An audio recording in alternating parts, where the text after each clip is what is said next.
Innal hamdalillah nahmaduhu wa nasta'inuhu wa nastaghfiruh wa na'udzu billahi min shururi anfusina wa min sayyiati a'malina man yahdihillahu fala mudilla lahu wa man yudlil fala hadiya lahu. Asyhadu an la ilaha illallah wahdahu la syarika lah wa asyhadu anna Muhammadan abduhu wa rasuluh. Allahumma salli wa sallim wa barik ala nabiyyina Muhammadin wa ala alihi wa ashabihi wa man sara ala nahjihi ila yaumiddin, amma ba'd. Ma'asyiral muslimin wa talabah, a'azakumullah. Ittaqullaha haqqa tuqatih wa la tamutunna illa wa antum muslimun. Kama qala ta'ala fi kitabihil karim, a'udzu billahi minasy syaithanir rajim, ya ayyuhalladzina amanu ittaqullaha haqqa tuqatih wa la tamutunna illa wa antum muslimun. Wa inna asdaqal hadithi kitabullah wa khairal hadi hadi Muhammadin sallallahu alaihi wasallam wa syarrul umuri muhdatsatuha wa kullu muhdatsatin fid din bid'ah wa kullu bid'atin dhalalah wa kullu dhalalatin finnar. Amma ba'd, ma'asyiral muslimin wa talabah, a'azakumullah. Pada hari itu, yakni pada hari Rabu tanggal 26 Zulhijjah tahun 23 Hijriah, yang pada saat itu yang menjadi imam salat subuh di kota Madinah, yakni Amirul Mukminin Umar bin Khattab radhiyallahu an. Saat di mana beliau sedang salat mengimami kaum muslimin, di saat itulah seorang yang bernama Abu Lu'lu'ah Al-Majusi menikam beliau 2-3 kali tikaman hingga usus beliau sobek. Maka Amirul Mukminin Umar bin Khattab radhiyallahu anhu pada saat itu tersungkur dan pingsan karena banyaknya darah yang keluar dari perut beliau.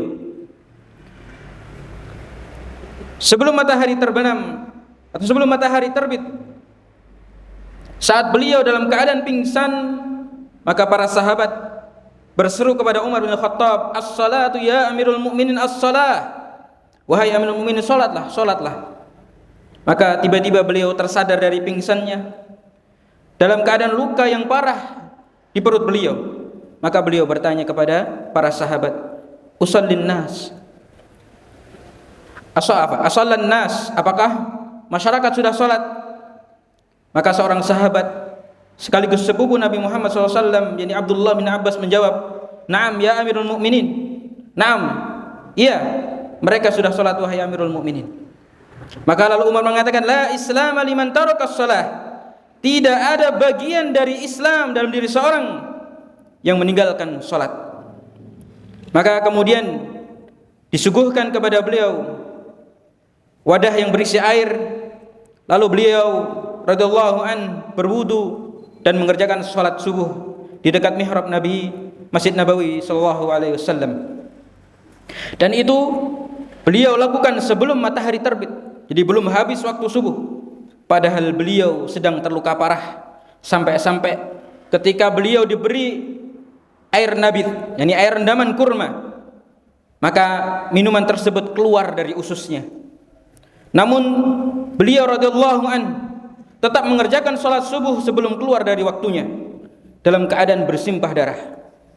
Maka kita bisa melihat dan mengambil pelajaran dari kisah beliau radhiyallahu an, bagaimana perhatian orang-orang saleh, orang-orang yang bertakwa terhadap ibadah salatnya. Diceritakan oleh Nafi Maula Ibnu Umar, ia menceritakan bahwasanya Umar bin Khattab radhiyallahu an menulis surat kepada para gubernurnya ketika itu.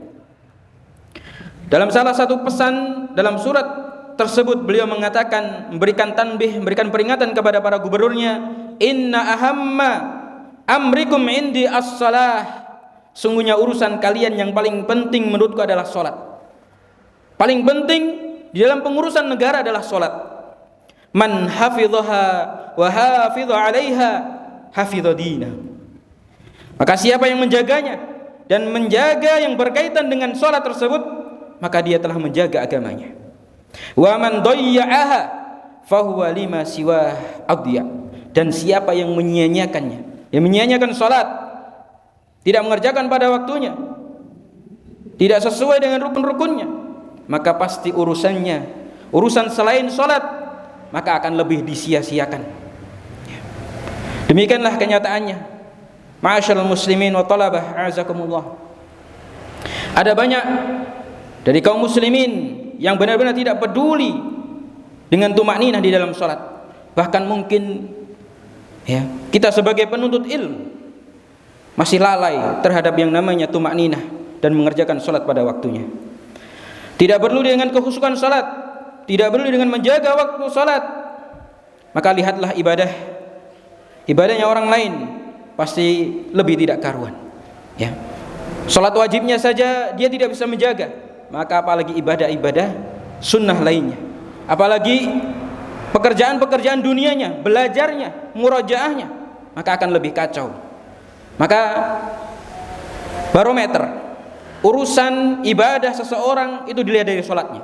Apabila seseorang bisa menjaga salatnya, maka urusan ibadah yang lainnya maka tentu lebih dijaga. Maka ma'asyiral muslimin yang dimuliakan Allah Subhanahu wa taala, di antara yang paling sering dilanggar oleh kaum muslimin dalam bermasalah salat ini ada dua. Yang pertama terkait masalah waktu, dan yang kedua adalah masalah tumakninah. Berkaitan dengan menunda waktu salat, Nabi SAW menyebut orang-orang yang suka menunda salat waktu di luar waktunya, hingga akhir waktunya, maka Nabi sebut itu adalah salatnya orang-orang munafik. Ini dia memang mengerjakan salat, tapi penundaan yang ia lakukan itu adalah sebuah kelalaian dan dosa. Di dalam hadis yang diriwayatkan oleh Anas bin Malik radhiyallahu an, Rasulullah SAW pernah bersabda, tilka salatul munafiq yajlisu yarqubu syamsa hatta idza kanat baina qarnay syayatin qama fanaqaraha arba'an. Ini ketika itu salat asar, ini salat yang biasanya dilalaikan oleh orang-orang munafik. Maka mereka duduk sambil mengamati matahari. Apabila matahari sudah berada di antara dua tanduk syaitan, ini hampir tenggelam, maka mereka baru mengerjakan salat dengan 4 kali patukan. Ini maksudnya dia mengerjakannya dengan cepat dan terburu-buru. La yadhkurullaha fiha illa qalila, dan mereka tidak mengingat Allah kecuali hanya sebentar saja. Hadis riwayat Muslim. Maka mungkin kalau di tempat kita diistilahkan dengan melihat jam, maka misalkan kita melihat masih jam 5, belum habis waktu salat asar, nanti dulu. Maka inilah yang dilakukan oleh orang-orang munafik. Maka ma'asyiral muslimin yang dimuliakan Allah Subhanahu wa taala, salat yang semacam ini disebut oleh Nabi sallallahu alaihi wasallam sebagai salatnya orang-orang munafik. Kalau ada seorang muslim yang mengerjakan salat seperti ini, maka bisa jadi salatnya sah, namun dia mendapatkan dosa. Ma'asyiral muslimin yang dimuliakan Allah Subhanahu wa taala, namanya orang munafik, mereka adalah orang-orang yang paling tidak betah dan tidak nyaman dengan ibadah salat, sehingga tatkala salat mereka ingin segera menyelesaikan dari salatnya. Mereka tidak nyaman mengingat Allah Subhanahu wa taala dalam waktu yang lama. Allah Subhanahu wa taala berfirman, "Innal munafiqina yukhadi'una Allah wa huwa khadi'uhum wa idza qamu ila sholati qamu kusala yura'una an-nas wa la yadhkuruna Allah illa qalila." Sesungguhnya orang-orang munafik itu menipu Allah, dan Allah akan membalas tipuan mereka. Dan apabila mereka berdiri untuk mengerjakan salat, mereka berdiri dalam keadaan malas, dan mereka mengerjakannya dengan tujuan riya, agar supaya dilihat oleh manusia, mendapat pujian. Dan tidaklah mereka berzikir kepada Allah, menyebut nama Allah, kecuali hanya sedikit sekali. Maka inilah kondisi orang-orang munafik. Semakin besar, semakin tebal kadar kemunafikan seorang di dalam hatinya, maka semakin tidak betah dia mengerjakan salat. Puncaknya saking tidak betahnya ia tidak mau melaksanakan sholat tersebut. Dan sebaliknya, orang-orang yang beriman, orang-orang yang memiliki keimanan di dalam hatinya, mereka betah dan nyaman dalam mengerjakan sholatnya.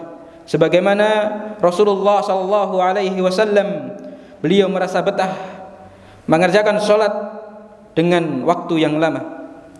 Beliau mampu menyelaminya.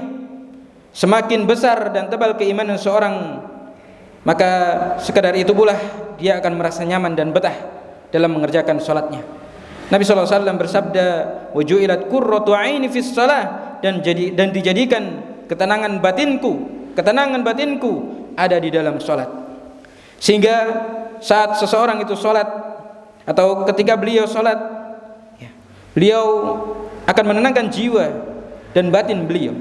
Dan inilah puncak dari kesolehan dari seseorang, yakni beliau sallallahu alaihi wasallam. Maka ma'asyiral muslimin wa talabah a'azakumullah, setelah mengetahui dua kondisi orang soleh atau antara orang soleh dan orang-orang munafik, maka kita tidak perlu menunjuk orang lain. Maka yang perlu kita renungi untuk diri kita sendiri, kita muhasabah untuk diri kita sendiri. Kita berada di posisi yang mana? Apakah di posisi orang-orang yang beriman, yang senantiasa menjaga waktu salat, yang senantiasa nyaman di dalam mengerjakan salat, yang berzikir setelah salat, atau orang-orang munafik yang lalai dari berzikir kepada Allah Subhanahu wa taala? Dan jika memang kita merasa nyaman di dalam mengerjakan salat, di dalam berzikir kepada Allah, maka itu bentuk syukur dan kita perlu bersyukur atasnya. Alhamdulillah atas keimanan, atas nikmat keimanan dan bibit-bibit keimanan itu harus kita tumbuhkan di dalam diri kita. Dan kita mohon kepada Allah Subhanahu wa taala agar diselamatkan hati kita dari kemunafikan.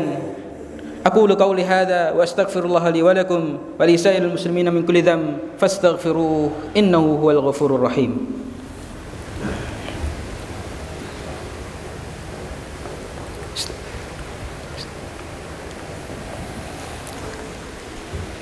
Alhamdulillahi ala ihsanih wa syukru lahu ala taufiqihi wa amtinanih wa asyhadu an la ilaha illallah ta'ziman li sya'nih wa asyhadu anna Muhammadan abduhu wa rasuluh ad-da'i ila ridwanih salawatullahi wa salamuhu alaihi wa ala alihi wa ashabihi wa a'wanihi wa sallama tasliman katsira. Amma ba'd, ma'asyiral muslimin, ittaqullaha wa qulu qawlan sadida yuslih lakum a'malakum wa yaghfir lakum dhunubakum wa may yuti'illaha wa rasulahu faqad faza fawzan 'azima. Ma'asyiral muslimin dan para murid-murid yang dimuliakan Allah Subhanahu wa taala, penyakit yang kedua selain menyia-nyiakan waktu salat, tidak segera mengerjakan salat, tidak tumanina, tidak tenang di dalam mengerjakan salat, dan yang kedua adalah masalah tumakninah. Apa yang dimaksud dengan tumakninah? Tumakninah adalah seorang tenang sejenak, seukuran membaca satu zikir dalam gerakan salat. Misalnya ketika kita ruku, maka seorang membaca Subhan Rabbiyal Azim satu kali, maka sekedar itulah tumakninah yang harus ada di dalam gerakan-gerakan salat kita. Begitu pula ketika i'tidal membaca Rabbana walakal hamd, maka sekedar itulah kita harus mengadakan tumakninah di dalam setiap gerakan dalam salat kita. Abu Hurairah radhiyallahu anhu menceritakan tentang seorang yang tidak mampu tumakninah di dalam salatnya.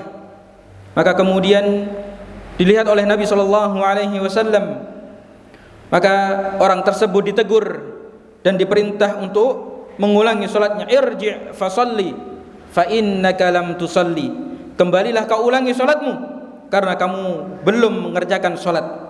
Sampai 3 kali orang ini mengerjakan dan mengulang-ulang terus, namun Rasulullah SAW tetap mengatakan hal yang sama. Irji' fasalli fa innaka lam tusalli, ulangilah salatmu, sungguhnya kamu belum mengerjakan salat.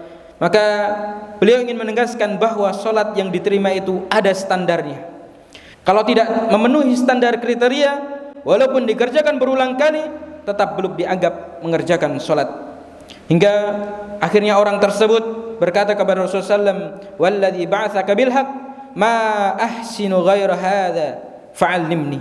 Demi zat yang mengutus engkau dengan membawa kebenaran, aku tidak bisa salat lebih baik dari yang aku kerjakan seperti ini. Fa'allimni, maka ajarilah aku wahai Rasulullah. Maka Rasulullah SAW mengajarkan bagaimana salat yang benar, bagaimana salat yang sesuai dengan standar kriteria. Apa penyebab salatnya tidak teranggap? Karena ia tidak mengerjakan yang namanya tuma'ninah. Seorang sahabat Nabi SAW, Hudzaifah ibn al-Yaman rahimahullah radhiyallahu, pernah bertemu dengan seorang yang tidak tuma'ninah saat salat. Lalu beliau berkata kepada orang tersebut, "Mundu kam tusalli hadhihi shalah?" Sejak kapan salat ini kamu kerjakan? Maka orang tersebut menjawab, "Mundu arba'ina aman." Sejak 40 tahun. Maka Hudzaifah bin Yaman berkomentar, "Ma shallaita mundu arba'ina sanah." Berarti Anda tidak salat selama 40 tahun. Walau mutta wa anta tusalli hadhihi shalah la mutta ala ghairi fitrati Muhammadin sallallahu alaihi wasallam. Seandainya Anda wafat dalam kondisi mengerjakan salat seperti ini, Anda wafat bukan di atas ajaran Nabi Muhammad sallallahu alaihi wasallam.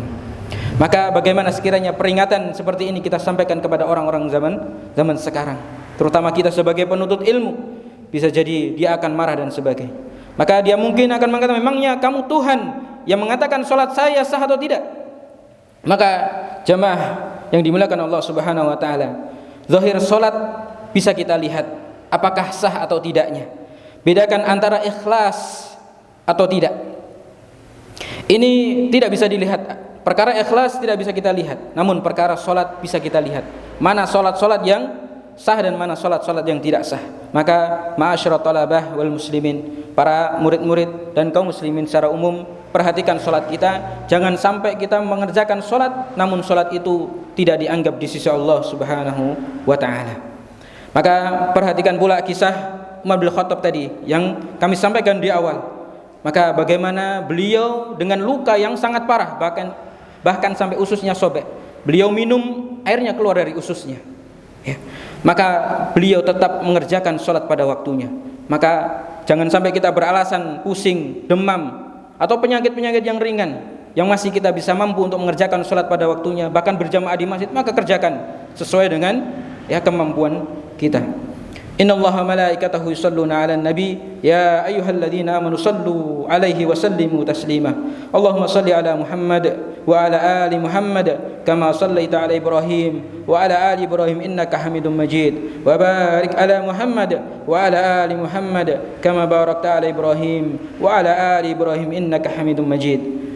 Allahumma 'izzal Islam wal muslimin. اللهم أعز الإسلام والمسلمين اللهم أعز الإسلام والمسلمين وأذل الشرك والمشركين ودمر أعداء الدين واحمي حوزة الدين يا رب العالمين اللهم آمنا في أوطاننا وأصلح أئمتنا وولاة أمورنا واجعل ولايتنا في من خافك واتقاك واتبع رضاك يا رب العالمين ربنا هب لنا من أزواجنا وذريتنا قرة أعين واجعلنا للمتقين إماما ربنا لا تزغ قلوبنا بعد إذ هديتنا وهب لنا من لدنك رحمة إنك أنت الوهاب ربنا لا تؤاخذنا إن نسينا أو أخطأنا ربنا ولا تحمل علينا إصرا كما حملته على الذين من قبلنا ربنا ولا تحملنا ما لا طاقة لنا به واعف عنا واغفر لنا وارحمنا أنت مولانا فانصرنا على القوم الكافرين ربنا آتنا في الدنيا حسنة